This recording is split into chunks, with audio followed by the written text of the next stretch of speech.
kitu ambacho kinampa shetani nguvu kwenye maisha ya kila mtu ni mahusiano yako na Mungu. Basi yaani hiyo ndio silaha kubwa. Shetani anakuwa dhaifu, shetani anapata nguvu kwa kuangalia mahusiano yako wewe na Mungu.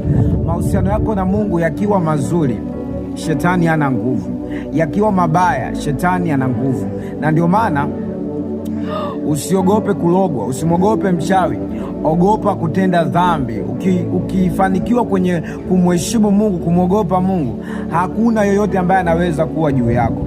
Kwa hiyo usiwe mtu wa kuingia kwenye maombi ya vita na shetani ikiwa hauna uhusiano mzuri na Mungu. Ili swala ndio lilomtokea Sauli. Sauli ameenda vitani akijua atashinda mara zote, atakuwa vizuri mara zote, lakini kwenye vita hiyo ambayo alikuwa ameenda kipindi hicho anakutana na Goliati, Mungu hakuwa pamoja naye. Uhusiano ulikuwa tayari ushaharibiwa. Kwa hiyo shetani kabla hajakuzuru anaanza kuzuru uhusiano wako na Mungu. Kwa hiyo kitu ambacho kinakufanya umkosee Mungu ndio ukiogope kuliko mchawi yoyote ambaye unadhani anastahili kuogopewa.